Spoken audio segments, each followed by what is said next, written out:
In this video, I'm going to show you 9 powerful on-page SEO techniques. These are the same techniques that I've used to rank in Google for keywords like backlinks and SEO tools. I'm Brian Dean, the founder of Backlinko, the place where marketers turn for higher rankings and more traffic. And today you're going to learn the 9 tactics that I use to optimize every page of my website. Keep watching.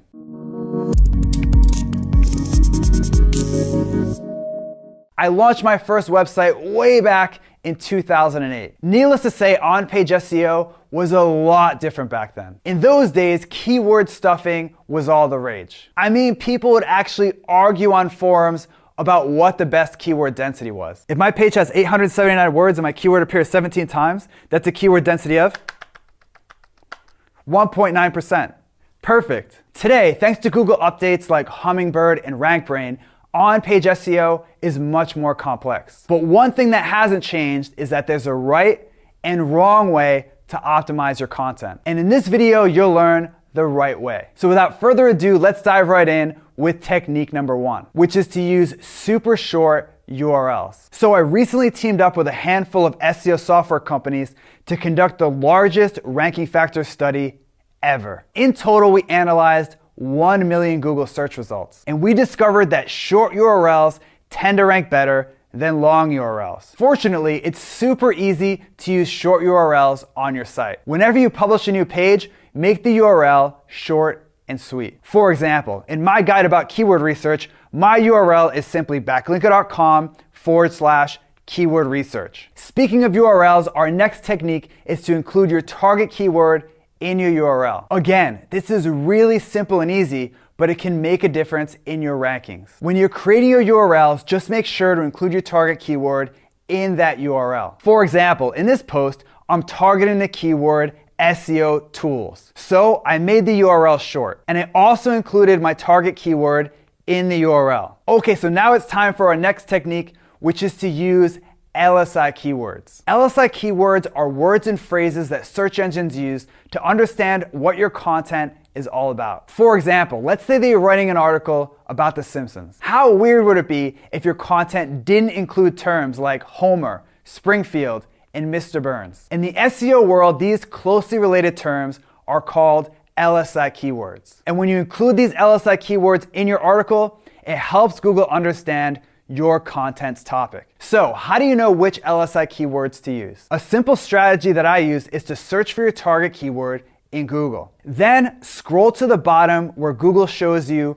the searches related to section. The terms in bold here usually make great LSI keywords to sprinkle into your content. With that, it's time for our next tip, which is to publish long content. Remember that ranking factor study that I mentioned earlier? Well, we found something very interesting in that study. Something that goes against conventional wisdom in the SEO and content marketing world. And that discovery was that longer content tends to outrank shorter content. In fact, we found the average result on Google's first page was 1,890 words. So why does longer content work better? For one, longer content tends to contain more of those LSI keywords that we talked about earlier. When you write long, in-depth content, you naturally include more LSI keywords, which makes Google happy. Also, Google may have an inherent preference for longer content. Remember, Google wants to show their user the best result for a given keyword. And if your page provides someone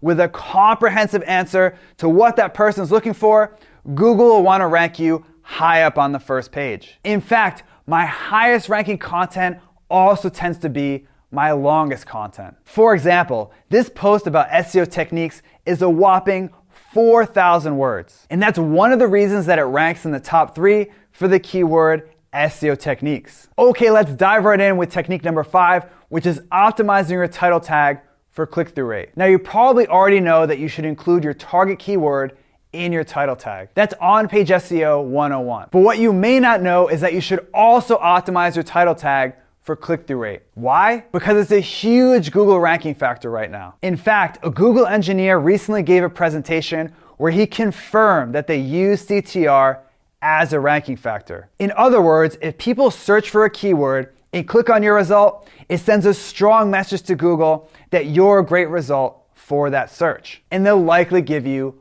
a rankings boost. So how can you optimize your title tag for CTR. Here are 2 quick tips that work great. First, include numbers in your title. There's a reason that your local magazine rack flashes numbers on every single cover. And that's because numbers grab attention. In fact, a study by Conductor found that headlines with numbers get 36% more clicks than headlines without a number. Another simple way to boost your CTR is to add brackets and parentheses to your title. When HubSpot recently analyzed 3 million headlines, they discovered that brackets and parentheses boosted CTR by an average of 38%. So let's say that you had a title that originally looked like this. By changing your title tag to this, you can significantly boost your page's click-through rate. This simple tactic works so well that I tend to use brackets or parentheses in almost every single title. Okay, we're making a ton of progress because we're already on technique number 6,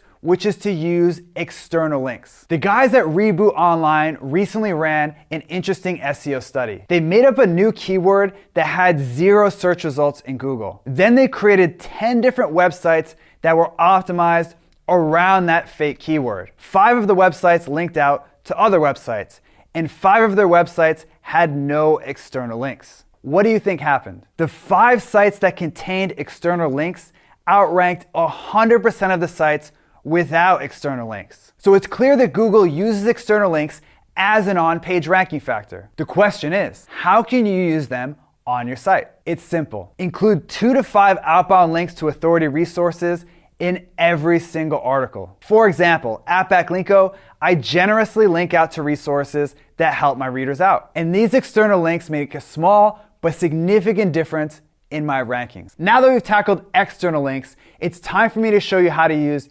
internal links. This one is insanely easy. Whenever you publish a new piece of content, make sure to link back to 2 to 5 older pages on your site. But not just any older pages. Pages that you want to rank higher. Now this may sound like common sense, but I'm always surprised at the amount of people that add 15 internal links to random pages on their site. Sure, any internal links are better than none at all. But if you want to get the maximum benefit from your internal links, you need to use them strategically, which means only using 2 to 5 per page and linking only to pages that need a boost. That's all there is to it. Okay, so we only have 2 techniques left. You ready? Let's do this. Our 8th tip is to maximize site speed. Site speed is one of the few ranking factors that Google has publicly confirmed. And from my own testing, I've found that a faster site gives you a slight edge. So how can you make your site load faster? First, invest in premium hosting. When it comes to your web host, you get what you pay for. Back in the day, I'd use cheap $5 a month hosting plans. And needless to say, my site loaded slower than molasses. Today, I use premium hosts like Web Synthesis and Liquid Web. They're not cheap, but the boost in speed that these high-end hosts provide make it well worth the investment. The second way to improve your site speed is to use a CDN. CDNs deliver your site's content closer to where your user lives, which makes your site load much faster. With that, it's time for our last tip, which is to include multimedia in your content. If you read my stuff at Backlinko, you'll notice that I use a ton of screenshots,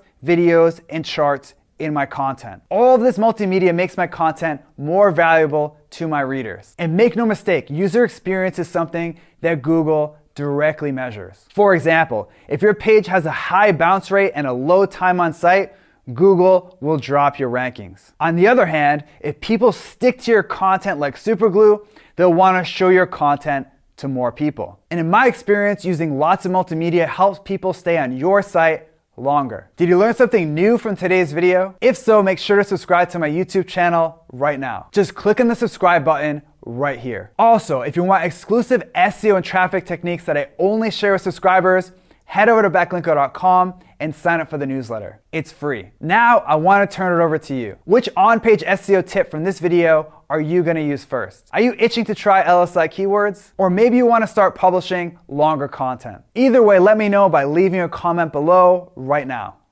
Okay. Oh, so what do you think? Sleeves rolled up or down? 9. All right, back to the serious stuff. Great time to vacuum. I gotta breathe before I do that one. I always feel weird saying that.